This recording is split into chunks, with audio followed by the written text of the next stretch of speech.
there's things that we have to go through to be in the business, and that's just one of them, right? Like the scope of appointment rules and things like that. We've always made our way through those rules, and sometimes they last, sometimes they don't. Sometimes they end up going away, and then they come back. So that's one of them. So.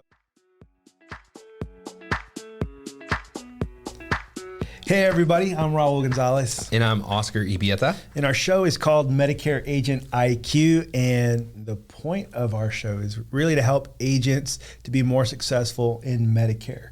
And so that could be a lot of people, right? So whether you are brand new in this business and you need to figure some things out, or you are a tenured agent that maybe is struggling to kind of get over some humps, I think we've got content really for everybody in between those two things, right? The agent's been doing this for 20 years. I know you can learn from us also, because we probably got some technology things to help out with. So we've got, really some ideas for everyone to listen to. So hope you guys are enjoying our regular content. One of the things we wanted to do this week is to kind of go over some of the things for the 2024 final rule. And all the fun stuff. Yeah, I know it's been kind of confusing for people, and a little bit for some people it's kind of scary, right? So one of the big ones that people talk about right now are the discrete use of the word Medicare, and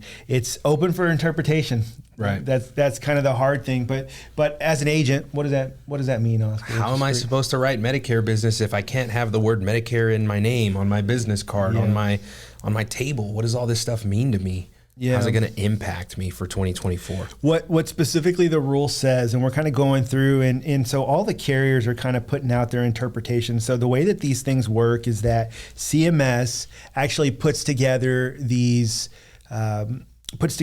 rules, and if you go through it and I try to read through it, what I saw the other day was like 206 pages. It's a lot of pages. So what happens is CMS kind of puts out like the final rule for the new year, and then it's the carrier's responsibility to sort of enforce those rules. And so what does that mean? They also have to interpret those rules. Mm-hmm. And so what we've seen right now so far is I've found Aetna and Anthem have kind of put out their rules, and actually, thankfully, kind of look very similar to the others. So that's what we're going through. But the specific words say, do not use the Medicare name and CMS logo in a misleading way. So use of the Medicare ID card image must be authorized for use by CMS. So basically what that's telling me is we're not using the Medicare card. Don't use it. So like if you're the type of person, which I think is fantastic, if you're the type of person that creates your own flyers, all your collateral, your postcards, and you're on Facebook and Instagram, you have your pages,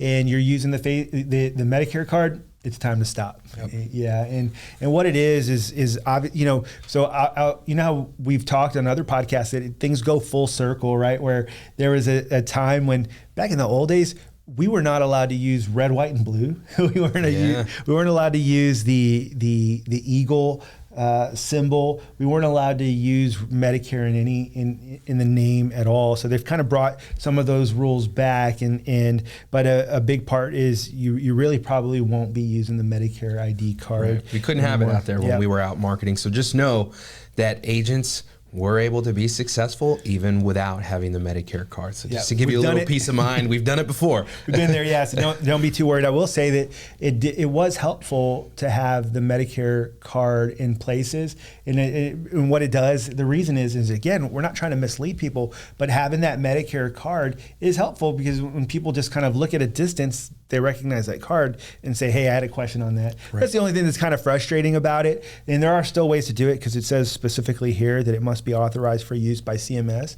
And we'll talk a little bit more about how to get that authorization. So you will still see the card, but they're going to need to review it every single time. And what I'm hearing is that there are long waits right now to be able to get those things reviewed. So let's go through some of these real quick. And one of the ones that goes with this, it says authorized TPMOs. And let me backtrack. Right, what's a TPMO? Third-party marketing organization. Who is that? Right now, we as insurance agents, independent insurance brokers, are being classified as third-party marketing organizations. Even though some would argue that we're not, but we are being kind of classified in with them, and so we have to follow these same rules. So anytime that you hear us say TPMOs, that's for us. It also applies to you too. Some might think it just applies to the call centers. We fall into that. We fall under that category, under that umbrella. That's why we had to record the calls last year. Yeah. We're having to do that, which it's not going away. Like, spoiler alert: as we go through, it's not going away. We're going to still have to record those phone calls. But so authorized TPMOs must submit plan materials to Medicare after pre-review by the MA organizations. So basically, what it is if you work for an agency or work with an agency that creates marketing material for you, they're probably taking care of this already. Like, I know that for our organization, we're submitting a lot of our generic flyers and things like that, and we want to make sure that they're ready for AEP. And with these long waits, I think you saw something that they're about 45 days behind. Yeah, so they're and as we get closer to AEP, it's going to go to 60 to 90 days. So if you do your own materials, you want to get something submitted, I would say now's the time to start getting those things submitted. Go through your upline, go figure out a way to do that. If there's anything that you want to do and have ready for AEP, it's got to be submitted.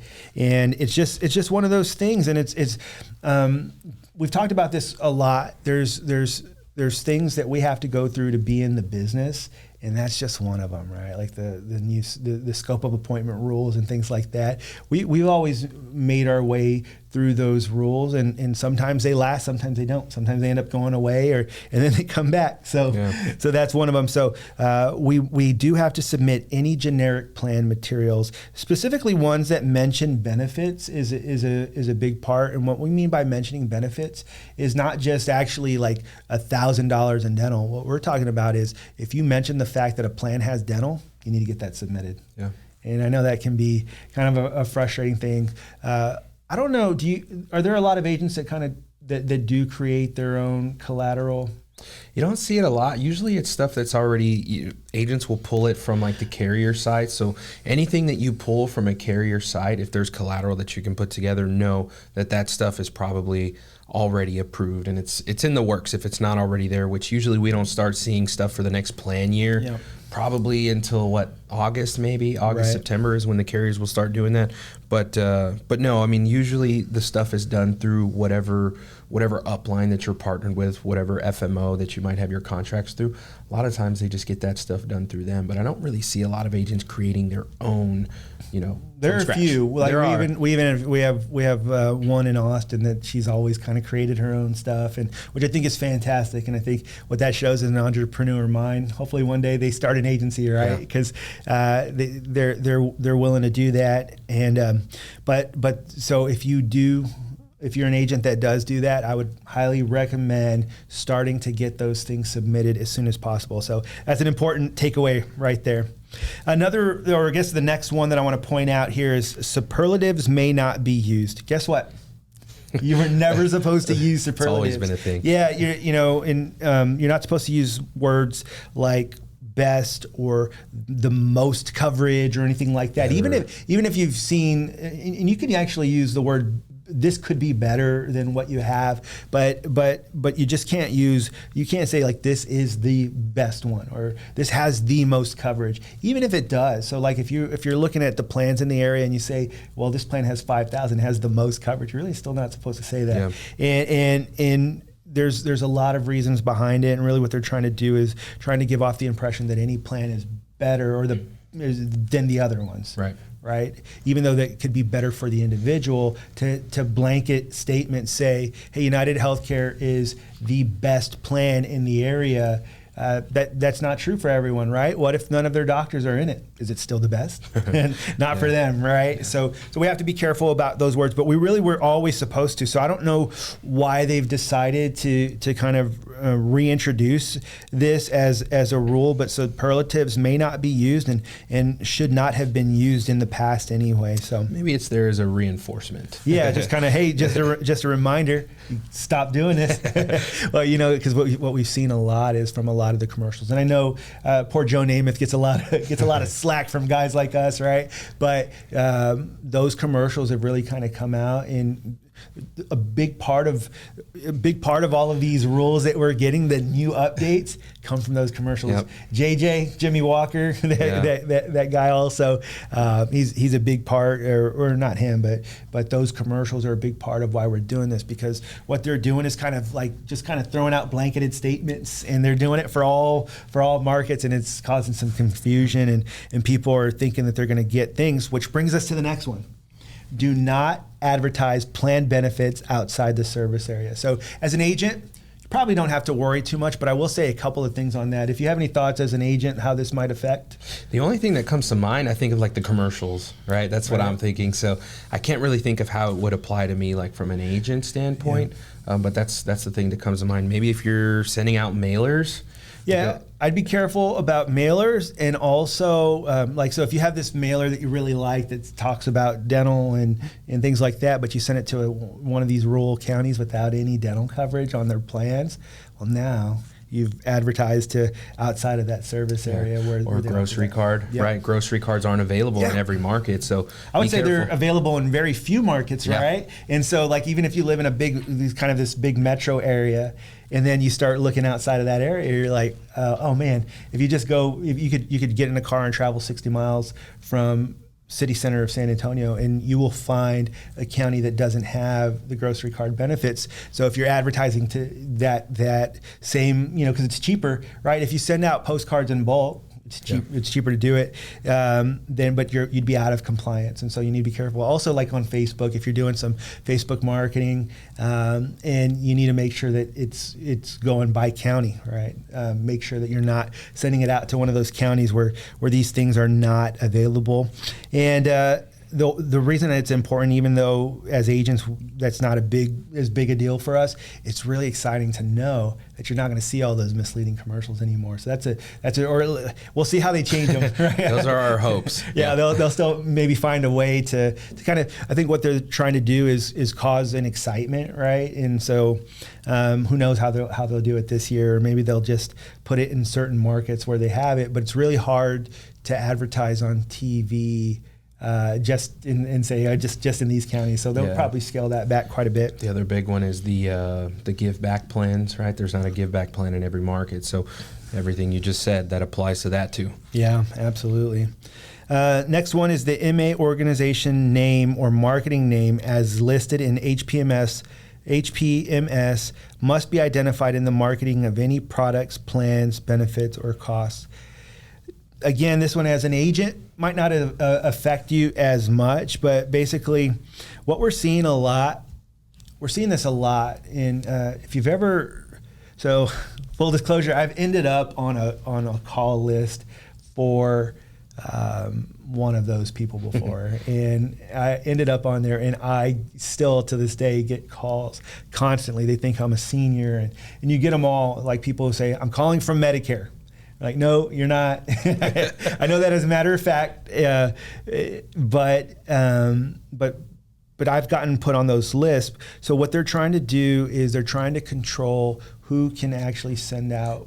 So basically you're not allowed. So like one TPMO is not allowed to sell the contact information, their leads, to another TPMO. And so the way to control that is we're making sure that the MA organization name or marketing name is listed and can be identified on any marketing. So when those leads, if they're trying to sell those leads, we're going to be able to stop that. So again, that one doesn't really affect you as an agent, like what you're allowed to do. But the important part of that is it kind of just lets you know there's going to be some changes. Things are going to look a little bit different for you. So I'm going to read this next one real quick. Okay. And marketing communications may not include information regarding potential savings that are based on a comparison of typical expenses borne by uninsured individuals, unpaid costs of dually eligible beneficiaries, or other unrealized costs of a Medicare beneficiary. Why do they make this stuff so easy to understand? All like, gosh, I'm looking through this and I'm like, I feel like I need to read it 2 or 3 more times before I even understand what this is saying here. This one's a little confusing, but I'll explain it in a way that I think that we could all understand. Basically, I'm listening because I'm going to be honest, bro. Like, I'm looking at this and I'm not understanding it. So here's what it is. Isn't it funny that they write the they write the Medicare and You handbook at the 7th grade level, but then they write this one at like the collegiate level. But listen, basically what this means is that if you're going to be doing any kind of comparisons on your advertisements, you can't say like, well, you can only, pay $100 a day in a hospital versus paying the whole cost, because what the assumption can't be that they're stuck without any insurance at all. Because then obviously it looks great, right? And you're like, well, this plan, you only have to pay $500 for a hospital stay if you're there for a week.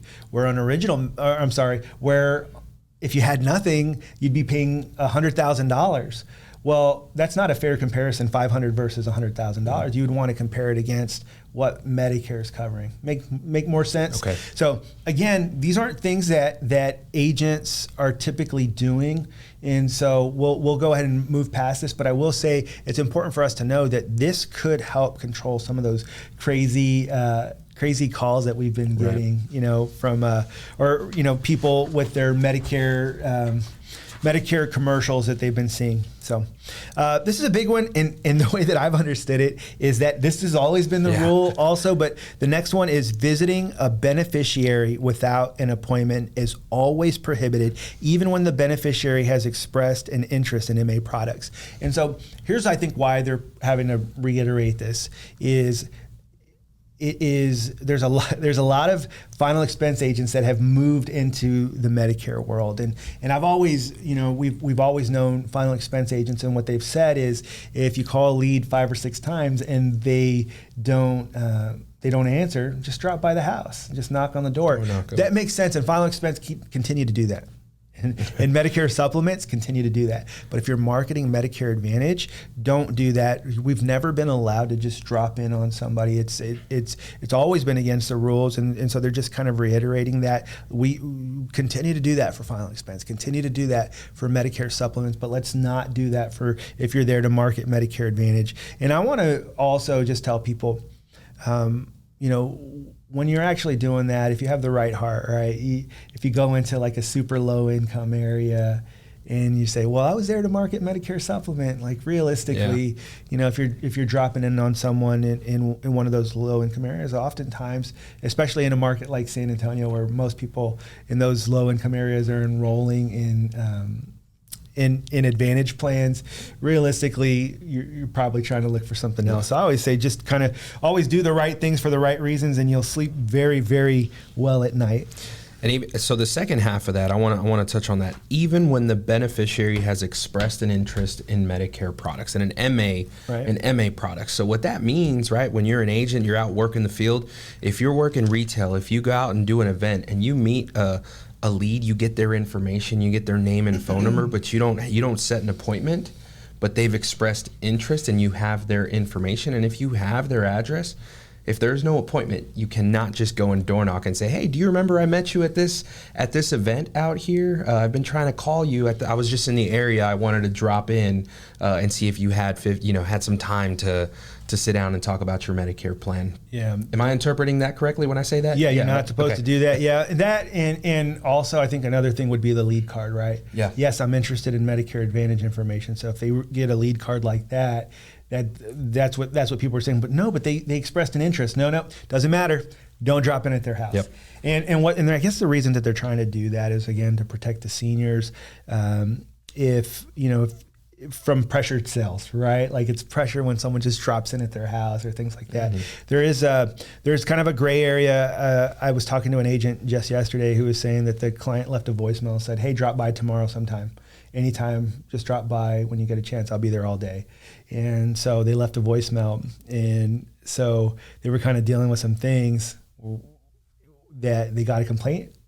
And they were like, well, he said to drop by anytime. So it feels like a gray area. I get the feeling that they'll probably just get a slap on their wrist or just a reminder, hey, remember not to drop in. But I would say that unless you have a set appointment time, don't drop in. Yeah. So, next one is MA organizations need to provide members with an annual opportunity for members to opt out of plan calls. Oh, that's beautiful. It says there's going to obviously be future clarification on this matter to TPMOs, but I get the feeling, how I told you that I am on a list right now, and it's very, very frustrating. So this will give people that opportunity to get out of it. Another thing that really is going to help local sales.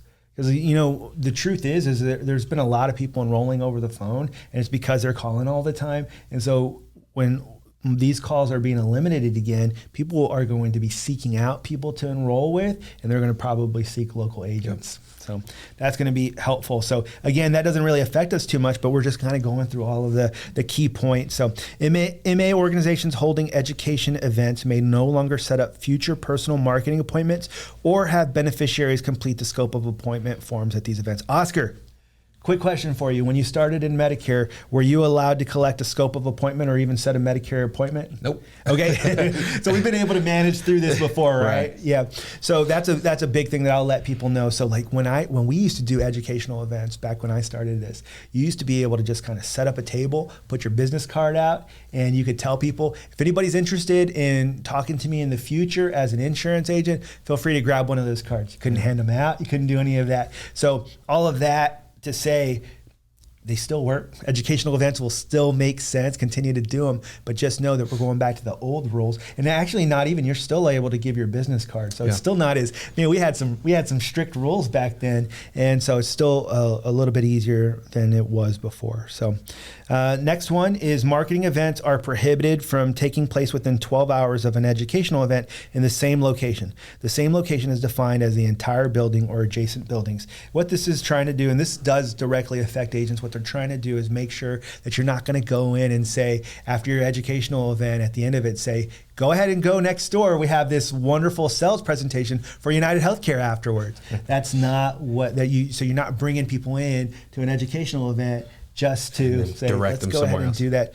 You can think of any other reasons that, like, basically that's what it's doing. No, that's exactly it. So it's basically a 12-hour cool down period, a cool off period.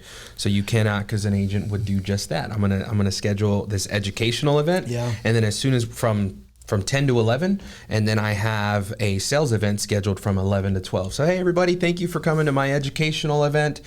We do have a United Healthcare presentation in the next room over here or right next door where we're going to be presenting the benefits. Yeah. Can't do that. I mean, it's a smart way to do it, right? Like I used to know an agent, all right. I saw an agent that were basically, one of the carriers was kind of really, really making their plan not as good as it was before. And so what they would do is they would kind of do these annual reviews where they would go through and talk about the benefits. And at the end of it, by the way, we have a seminar for another carrier at the end of that. So those kinds of things, really, you've got to be careful about doing that anyway. Just kind of advertising at one of those for people to go to a sales presentation within those, like immediately next to it. So let's see here. MA organizations must wait 48 hours between the completion of the scope of appointment form and the start of personal marketing appointment. That was kind of a blast from the past also, right? Let's talk about that. That's what it was like for me when I first started. So everyone's freaking out about this 48-hour rule, and I thought that's how it was when I got started. When you brought me into the business, you told me, hey, okay, if you set up an appointment, you've actually got to drive to their house. I know you would do snail mail, right? But I would drive to their house, have them sign this scope of appointment, leave, and then I'd have to come back 48 hours later, because we didn't have the type of technology that we do now, and electronic enrollments were not a thing. So we couldn't do that then. So it was everything was paper. Everything was written down, and we had to fax it. And so agents who are out there listening, the beauty of this is you're going to be fine, all right? And the beauty though is that you have technology now, and so we have ways where you can email a scope of appointment, or you can even text a scope of appointment to somebody. So if today is Wednesday and I'm going to be meeting with a client on Friday, I can just text them if they've got a smartphone. Say, hey,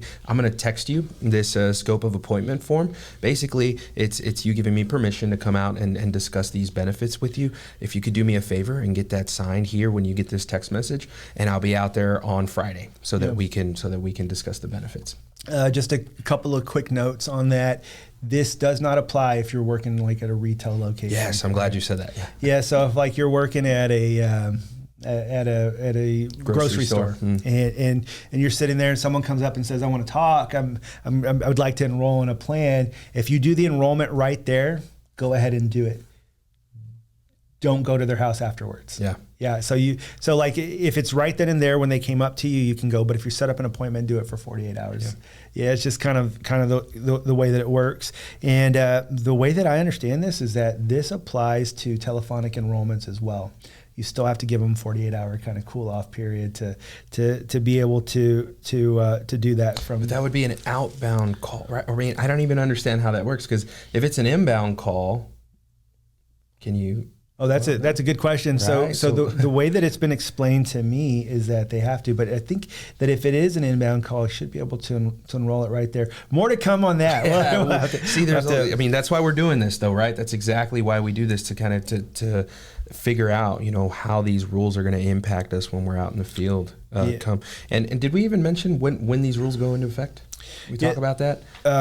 So the rules actually, the changes go into effect on September the 30th of 23. Basically, it's always right for the AEP. So these are actually for plan year 2024. When can you start selling those? On October 1st, right? So all these changes will officially go into effect on that day. So we will get a communication out with next time that we have this.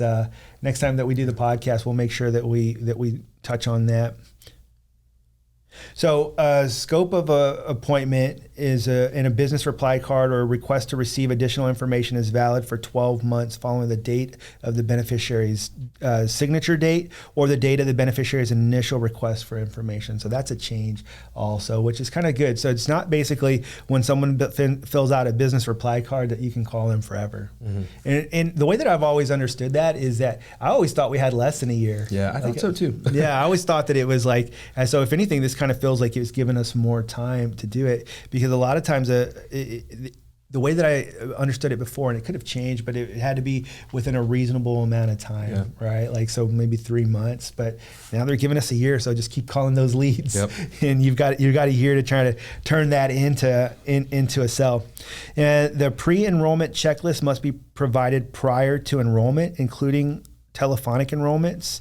The effect of current coverage has been added to the PECL. Oh, that one's a little harder to go through. The pre-enrollment the camera zoom checklist, in on me right here, right? Must be provided prior to enrollment. So there's a pre-enrollment checklist that every plan has when you're kind of going through it, and so it must be provided prior to enrollment. And so that's something that will be with the summary of benefits, with the sales book that needs to go out to them. So you'd want to do that at the same time that you are doing your scope of appointment, maybe, and just kind of give them a pre-enrollment checklist, so that way they know just kind of some things that will happen with the coverage, how it will affect their current coverage. Because I think, again, what's happening is that people are enrolling into plans not understanding. Well, depending if an agent's not doing a great job of it, which sometimes telephonically it's difficult to do, where they're saying, hey, I didn't know this was going to cancel. Like, I'm not going to be able to see my old doctor anymore, or I'm not going to be able to do this or this. I need to get all new referrals. I didn't know that, so it'll be on that, and so they'll have to do that, and it's got to be prior to enrollment. Oh, and so that doesn't have to be 48 hours. That's just prior to enrollment. So. TPMOs must provide the number of plans and products it offers, as well as ship contact information and its disclaimer. TPMOs who offer all plans and products must also provide a version of this disclaimer. So I just went through it the other day, and basically the website, if you have a website, if you have any kind of flyers or anything that you're doing, at the very bottom of it, it has to say that. So do you remember what it used to say, Oscar? I'm looking for it right now. I pulled my phone out. I was trying to see if I could figure it out. It was frustrating. What it would say is, I do not represent all plans in the area, and if you would like more information, please call 1-800-MEDICARE to get more information. And that's frustrating, because it's basically on every flyer, every email, it says, I'm not equipped to handle everything. I'm not fully trained. If you want to get expert advice, call 1-800-MEDICARE, which realistically, I want to say this in the most tactful way possible, but our training as insurance agents, we're probably we give a lot better a lot better. I would say that the level of service that we provide is probably better than when they call the 800 number and enroll with the federal government. And again, I don't mean that to disparage anyone. I want to choose my words carefully. Do you want to read the disclaimer? I got it here. Yep. We do not offer every plan available in your area. Any information we provide is limited to those plans we do offer in your area. Please contact Medicare.gov or 1-800-MEDICARE to get information on all of your options.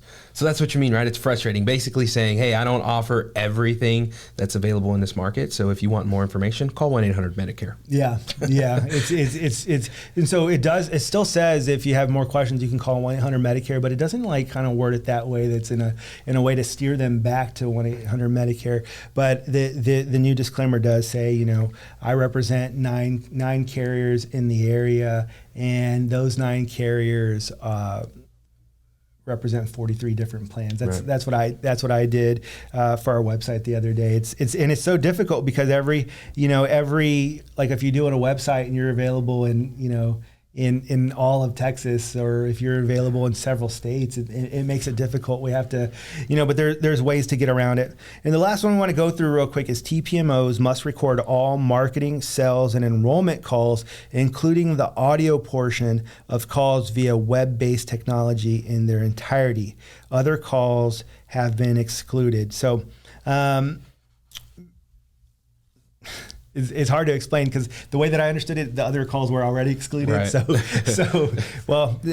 A lot of agents interpreted this rule differently, but a big takeaway here is that they used to say, well, if you're doing Zoom, it was kind of considered face-to-face, and so that you didn't have to do it. Now they're saying the audio portion must be recorded, so they want to make sure that you're keeping that. So basically, doing it on Zoom or FaceTime is not a way to get out of recording those calls as if you were doing a face-to-face appointment. For some reason, even though you're looking at each other face-to-face, they're not considering that a face-to-face appointment. Anything that was considered a part of the enrollment chain, right? Anything that was going to lead to an enrollment. So if you have a current client who's calling you, who just is asking general questions about their current plan, you don't have to record that call. But if you have somebody who reaches out to you who is looking to make a plan change, that's a part of the enrollment chain. So that call does have to be recorded. Yeah, and it's. I know it's frustrating for agents to have to do that. I completely get that. But here's kind of what I would like to. One of the big takeaways, if you're an agent and you're like, man, even if you're on the fence about doing Medicare, right? You're like, man, I don't have to do all this with final expense. I don't have to do this. What I'll tell you is it's all well worth it. We have agents with 500, 1,000 clients in their book of business. It all makes it worth it when you get those renewals. There's a reason that we deal with a lot of all these rules. And I will say also that I'm glad that there's some of these rules in place. There are people out there that are not doing things in the right way, and I hope that stops. I hope that it just comes back to, like, what if everybody just did things the right way? Then we wouldn't have to have all of these rules. So I'm okay with that, and it's just part of our business. It's part of something that we deal with, and we always figure out ways to be successful within the confines of these lines, right? We color within the lines, right? And that's how we do things. That's the right way to do it. And so we highly recommend that you do the same, but we know that you'll be successful because we've seen a lot of agents be successful, and we've helped a lot of agents to be successful through the years within all these rules. So thanks so much again, and we look forward to hearing from you. One last thing that I would like to remind everybody is if you're enjoying this content, would you do us a favor? Subscribe, send it to a friend. If you know someone else who's working in Medicare, send it to a friend. Also follow us on Instagram, Facebook, TikTok, YouTube, really everywhere that you get content. We're pretty much on all platforms. We want to be a part of your success. We want to help agents to be successful. Don't hesitate to send us a direct message, right? We're glad to answer any questions and go a little bit deeper and make sure that we're communicating and doing a good job with any of our followers. So thank you so much, and until next time, have a great one.